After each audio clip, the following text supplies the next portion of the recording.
ஆன்மீக நண்பர்கள் அனைவருக்கும் வணக்கம். இன்னைக்கு பதிவில் நம்ம எதை பற்றி பார்க்க போகிறோம் அப்படின்னா, ஒரு இன்ட்ரெஸ்டிங்கான ஹிஸ்ட்ரியை கேட்டாலே மேசில் இருக்கக்கூடிய ஒரு கோவில் அப்படின்னே சொல்லலாங்க. வருவதை முன்கூட்டியே சொல்லக்கூடிய அற்புதமான முருகன் கோவில், சிவன்மலையில் வீற்றிருக்கக்கூடிய முருகன் அப்படின்றது நம்மளுக்கு தெரியாத ஒரு கோவிலாக இருக்கவே முடியாது அப்படின்னு தாங்க சொல்லலாம். இந்த வருடத்தில் நிறைய பொருட்கள் மாற்றப்பட்டிருக்காங்க அப்படின்னு நம்மளுக்கு தெரியும். அந்த வகையில் இப்போ ரீசெண்டாக இன்னொரு பொருளுமே மாற்றப்பட்டிருக்கு. இது உலகத்துக்கு என்ன தாக்கத்தை ஏற்படுத்த போகுது, இதனால என்னென்ன விஷயங்கள் நடக்க போகுது அப்படின்றத பத்தி தான் இந்த வீடியோல முழுமையா இல்லாம இந்த வருடத்துல என்னென்ன பொருட்கள் மாற்றப்பட்டு இருக்காங்க, இதனால என்னென்ன விஷயங்கள் நம்மளுடைய நாட்டிற்கு நடந்திருக்கு அப்படின்றத பத்தியும் முழுமையா தெரிஞ்சுக்கலாம். வீடியோ ரொம்பவே யூஸ்ஃபுல்லா இருக்கும். ஸோ வீடியோவை ஸ்கிப் பண்ணாம கடைசி வரைக்கும் பாருங்க. நீங்க இப்பதான் ஃபர்ஸ்ட் டைம் நம்மளுடைய சேனலை பார்க்குறீங்க அப்படின்னா மறக்காம நம்மளுடைய சேனலை சப்ஸ்கிரைப் பண்ணிக்கோங்க. கூடவே இருக்க பெல் ஐக்கானையும் கிளிக் பண்ணிக்கோங்க. அப்பதான் நம்ம போடக்கூடிய வீடியோ உடனுக்குடனே நோட்டிபிகேஷன் மூலியமா உங்களுக்கு வந்து சேரும். வாங்க நண்பர்களே, வீடியோக்குள்ள போகலாம்.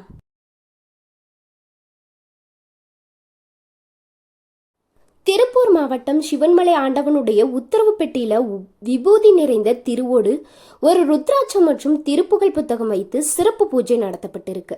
திருப்பூர் மாவட்டம் காங்கேயத்திலிருந்து சிவன்மலை ஸ்ரீ சுப்பிரமணியர் திருக்கோவில் இருக்குங்க. இங்க ஆண்டவனுடைய உத்தரவு பெட்டி வழிபாடும் செய்யப்பட்டுட்டு வராங்க. முருகப்பெருமான் பக்தர்களுடைய கனவுல வந்து சில பொருட்களை ஆண்டவருடைய உத்தரவு பெட்டியில வைத்து பூஜை செய்ய உத்தரவிடுவாரு அப்படின்றது நம்ம எல்லோருக்குமே தெரிஞ்ச ஒரு விஷயம்தான். அந்த பக்தன் நேரா கோவிலுக்கு வந்து தனக்கு கனவுல வந்ததை கோவில் நிர்வாகத்திடம் சொல்லணும். இவங்க சொல்வது உண்மையா பொய்யா அப்படின்றத அரிய பூசாரி பூ போட்டு உத்தரவும் கேட்பாரு. அதாவது வெள்ளை பூ வந்து விட்டால் ஏற்கனவே வைத்து பூஜை செய்யும் பொருட்களை எடுத்துட்டு இவங்க சொல்வதை வைக்கலாம். சிகப்பு பூ வந்தா அந்த பக்தர் சொல்லக்கூடிய பொருளை மாற்றி வைக்க கூடாது அப்படின்னு உத்தரவு கொடுத்ததா எடுத்துக்கொள்வாங்க. அந்த வகையில வைக்கப்படக்கூடிய பொருளானது நாட்டுல பல்வேறு தாக்கங்களை ஏற்படுத்தும். அந்த வகையில நவம்பர் 12ஆம் தேதி சிவன்மலையை ஆண்டவர் உத்தரவு பெட்டியில அகல் விளக்கு வைத்து வழிபாடும் நடத்தப்பட்டிருக்காங்க. கடந்த 9ஆம் தேதி சிறிய கலசத்துடன் கங்கை தீர்த்தம் வைத்தும் பூஜை நடந்திருக்கு. இந்த நிலையில உசிலம்பட்டியை சேர்ந்த பக்தர் குடும்பத்தினர் சார்பில் புதிய பொருள் ஒன்றுமே வைக்கப்பட்டிருக்காங்க. கங்கை தீர்த்தம் வைக்கப்பட்ட 9வது நாள்ல பொருள் மாற்றப்பட்டிருக்கு. இப்போது திருவோடு நிறைய விபூதியும் ருத்ராட்சமுமே வைக்கப்பட்டிருக்காங்க. மேலும் நோய் தீர்க்கக்கூடிய திருப்புகழ் மருந்து புத்தகமுமே வைக்கப்பட்டிருக்காங்க. விபூதியும் ருத்ராட்சமும் நோய் தீர்க்கக்கூடிய மருந்து அப்படின்றதுதான் முருகப்பெருமான் உணர்த்திருக்காரு அப்படின்னு பக்தர்களுக்கு இடையில நம்பப்பட்டுட்டு வருதுங்க. செவ்வாய்க்கிழமைகள்ல திருப்புகழ் பாடினால் தீராத வினை தீரும் அப்படின்றது நம்ம எல்லோருக்குமே தெரிஞ்ச ஒரு விஷயம் தான். இது பழமொழியாகவே சொல்லுவாங்க. செவ்வாய்க்கிழமை உத்தரவு பெட்டியின் பொருள் டிசம்பர் 17ஆம் தேதி மாறி இருக்கு. இது நாட்டுல எந்த மாதிரியான தாக்கத்தை ஏற்படுத்தும் அப்படின்ற கேள்வி நம்ம எல்லோருக்கிடையிலுமே கட்டாயம் எழுந்திருக்கும். திருவோடு வைக்கப்பட்டுள்ளதால் நாட்டுடைய பொருளாதாரத்துல ஏதாவது சரிவு ஏற்பட்டு விடுமோ அப்படின்ற அச்சமே மக்களுக்கிடையிலையும் எழுந்திருக்கு. இது குறித்த ஆன்மீகவாதிகள் சில பேர் என்ன சொல்றாங்க அப்படின்னா, உத்தரவு பெட்டியில் வைக்கப்பட்டுள்ள விபூதி, திருவோடு, ருத்ராட்சம், திருப்புகழ் இந்த 4 பொருட்களும் தெய்வீகத்தன்மை கொண்ட பொருள் அப்படின்னும், திருப்புகழ் படித்தால் தீராத வினையெல்லாம் தீரும், திருப்புகழ் பாராயணம் செய்யப்பட வேண்டும், ருத்ராட்ச வழிபாடும் சிறப்பு அப்படின்னுமே சொல்றாங்க. திருவண்ணாமலையில நிலச்சரிவு ஏற்பட்டதை உணர்த்தக்கூடிய விதமா நவம்பர் 12ஆம் தேதி அகல் விளக்கு வைத்து வழிபட சொன்னதா நம்பப்படுது. இந்த நிலச்சரிவுல சிக்கி 7 பேர் உயிரிழந்தது நம்மளிடையே பெரிய துக்க சம்பவமாகவே மாறியிருக்கு. கார்கில் போல், சுனாமி, சசிகலா சிறை சென்ற விவகாரம், இப்படி நிறைய விஷயங்களை சிவன்மலை ஆண்டவர் முன்கூட்டியே மக்களுக்கு உணர்த்திருக்கிறார் அப்படின்றதால இங்க வைக்கப்படக்கூடிய பொருளுக்கு மக்கள் மத்தியில அவ்வளவு எதிர்பார்ப்புகள் நிலவிட்டு வருது அப்படின்னு சொல்லலாங்க. இதே போலதான் பருத்தி, இளநீர், மஞ்சள் உள்ளிட்டவை வைத்துமே பூஜை செய்ய போடுவது போல படுபாதாளத்தில் இருந்து அவற்றுடைய விலைகள் உயர்வு ஏற்பட்டு விவசாயிகளினுடைய வயிற்றுல பால் வார்க்கப்பட்டது. அதுபோல் கொரோனா காலகட்டத்தில் மஞ்சளை வைத்து பூஜை செய்ய சொன்ன போதும் நம்ம கொரோனா தொற்றிலிருந்து தப்பிக்க மஞ்சள் தூளை நிறைய பயன்படுத்தணும். மஞ்சள் ஒரு கிருமி நாசினி அப்படின்னு இப்படி பல்வேறு விஷயங்களை இந்த உத்தரவு பெட்டி நம்மளுக்கு உணர்த்திருக்கு அப்படின்னு சொல்லலாங்க. இவ்வளவு சிறப்புகள் வாய்ந்த இந்த கோவில் இந்த கலியுகத்திலுமே நிறைய அதிசயங்களை நிகழ்த்திட்டு வருவது நம்மளுக்கிடையே பெரிய ஆச்சரியத்தை ஏற்படுத்தக்கூடிய வகையில தாங்க இருக்கு.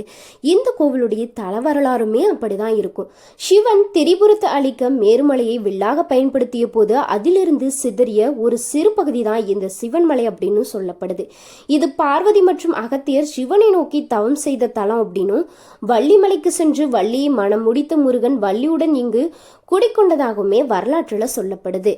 இதெல்லாம் தாண்டி இந்த கோவிலுடைய இன்னொரு சிறப்பம்சம் அப்படின்னா சித்தர்கள் உலா வரக்கூடிய கோவில் அப்படின்னுமே இந்த கோவில் போற்றப்படுதுங்க. சிவன் மலையில் அமைந்திருக்கக்கூடிய சுப்பிரமணியர் ஆலயம் தொரட்டி மரத்தை தலவிருச்சமாக கொண்டிருக்கு. அருணகிரிநாதரால திருப்புகழ் பாடப்பெற்ற ஸ்தலம் அப்படின்னும் 15 சித்தர்களில் ஒருவரான சிவவாக்கியர் இந்த மலையில தங்கியிருந்து முருகப்பெருமானுக்கு கோவில் எழுப்பியும் வழிபட்டிருக்காரு. அவர் நினைவாக இந்த மலைக்கு சிவன் மலை அப்படின்னே பெயர் வந்திருக்கு.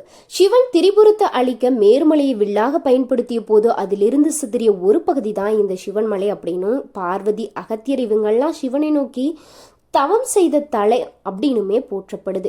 மூலவர் சுப்பிரமணியர் வள்ளியுடன் ஒரே கருவறையில திருமண கோலத்துல எழுந்தருள் இருக்காரு. சிவன்மலை மீதுள்ள கோவிலுக்கு செல்ல 496 படிகள் கொண்ட மலைப்பாதையுமே அமைக்கப்பட்டிருக்காங்க. இந்த கோவில் 10ஆம் நூற்றாண்டுல தான் கட்டப்பட்டிருக்காங்க. இந்த கோவிலுடைய சிறப்பம்சம் அப்படின்னு சொன்னா இந்த கோவில்ல இருக்கக்கூடிய ஆண்டவருடைய உத்தரவு பெட்டி அப்படின்னு சொல்லலாங்க. இந்த கோவில் மற்ற கோவில்களை போல் இல்லாம இங்கு முதல் வழிபாடு முருகப்பெருமானுக்காக தான் நடைபெறும். மற்ற திருத்தலங்கள்ல முதல் வழிபாடு பிள்ளையாருக்கு தாங்க நடக்கும். ஆனா இங்கு முருகனுக்கு தான் முதல் வழிபாடு இன்று வரைக்குமே நடைபெற்றுட்டு வருது அப்படின்னு சொல்லலாம். இங்க இருக்கக்கூடிய நவகிரகங்கள் அனைத்துமே சூரிய பகவானை பார்த்து தான் நிக்கிறாங்க. அணையாத தீபம் ஒன்றும் எப்போதும் எரிந்து கொண்டு இருக்குமா. சிவன்மலையில் இன்றும் ஏராளமான சித்தர்கள் தவம் செய்து கொண்டிருப்பதாகவும் புண்ணியம் செய்தவர்கள் கண்கள்ல அவ்வப்போது சித்தர்கள் புலப்படுவதாகவுமே சொல்லப்படுறாங்க. இங்கு தொரட்டி மரம் தல விருட்சமா இருக்கு. தொரட்டி அப்படின்றது ஒரு வகை மரம் தாங்க. இது கொங்கு நாட்டு பகுதியில பல கோவில்கள்ல தல விருட்சமா இறைவனோடு சேர்ந்து வணங்கப்படுவதை நம்மளால பார்க்க முடியும். இது வறண்ட நிலப்பகுதியிலும் பாலைவன பகுதியிலுமே வளரக்கூடிய ஒரு மரம் தான் இந்த தொரட்டி மரம். முட்கள் நிறைந்த மரமாகவும் இதன் இலைகள்லயுமே முட்கள் இருக்கும். பழங்களும் முட்கள் சூழ்ந்து இனிப்பும் கசப்பும் சேர்ந்து இருக்கக்கூடிய ஒரு அதிசயமான மரமாகவும் பழமாகவும் தான் இந்த தொரட்டி மரம் இருக்கும் அப்படின்னு சொல்லலாம். சிவகங்கை மாவட்டத்தில் இருக்கக்கூடிய கொளிங்குன்றம் கொடுங்கநாதர் கோவில், கோயம்புத்தூர் மாவட்டம் புதூர்கோட்டை அருள்மிகு தண்டுமாரியம்மன் கோவில், கோட்டைக்கரை அம்மன் கோவில், இந்த இடங்கள்லாம் தொரட்டி மரமே தலவிருட்சமா அமைந்திருப்பதும் மிகப்பெரிய சிறப்பாகவே சொல்லப்படுது. இங்க இருக்கக்கூடிய பக்தர்களுக்கு இந்த சிவன்மலை முருகன் ஒரு குலதெய்வமாகவே போற்றப்படுறாரோ அப்படின்னு சொல்லலாம். இந்த கோவிலுக்கு நம்ம தரிசனம் செய்தோம் அப்படின்னா என்னென்ன விஷயங்கள் நம்மளுடைய வாழ்க்கையில மாறும், என்னென்ன விஷயங்களுக்கு நம்ம பரிகாரங்கள் செய்யலாம் அப்படின்னு கேட்டிங்கன்னா, திருமண தடை, குழந்தை பாக்கியம், தொழில் மேன்மை உள்ளிட்ட அனைத்து பிரச்சனைகளுக்கும் இந்த கோவில்ல தீர்வு கிடைக்கும்.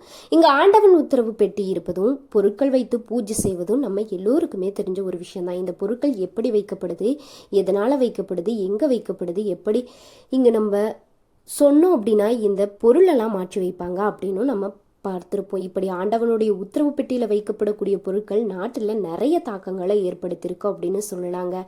இதில் ஒருமுறை துப்பாக்கி தோட்டா வைத்து பூஜை செய்யப்பட்ட போது கார்கில் போர் ஏற்பட்டதாகவும், ஒருமுறை மண் வைத்து பூஜிக்கப்பட்டதோடு நிலத்தின் விலை பன்மடங்கு உயர்ந்ததாகவும் சொல்லப்படுது. இதே போலதாங்க 2004ஆம் ஆண்டு தண்ணீர் வைத்து பூஜை செய்ய சொன்ன போது சுனாமி பேரழிவு நிறைய பேர் உயிர்களையும் உடைமைகளையும் இழந்திருக்காங்க. இதே போலத்தான் 2017ஆம் ஆண்டு இரும்பு சங்கிலி வைத்து பூஜை செய்த போது சசிகலா சொத்து குவிப்பு வழக்குல சிறைக்கு சென்றிருக்காரு அப்படின்னு சொல்லப்படுறாங்க. தங்கத்தை வைத்து பூஜை செய்த போது தங்கம் விலை உயர்ந்ததாகவும், 2019ஆம் ஆண்டு மஞ்சள் வைத்து பூஜை செய்ய சொன்ன போது கொரோனா தொற்று ஏற்பட்டிருக்கு. இப்படி நிறைய விஷயங்களை சொல்லிக்கிட்டே போகலாம். அந்த வகையில அண்மையில அகழ்விளக்கு வைத்து பூஜை செய்து சொன்ன போது திருவண்ணாமலையிலுமே நிலச்சரிவு ஏற்பட்டிருக்கு அப்படின்னு சொல்லலாங்க. இப்படி ஒவ்வொரு விஷயமும் ஆண்டவன் போட்ட உத்தரவால நடைபெற்று வருவதா இன்று வரைக்குமே நிறைய பேருடைய வாழ்க்கையில மாற்றத்தையும் ஏற்படுத்தியிருக்கு. இன்று வரைக்கும் அதை நம்பப்பட்டுட்டு தாங்க வருது.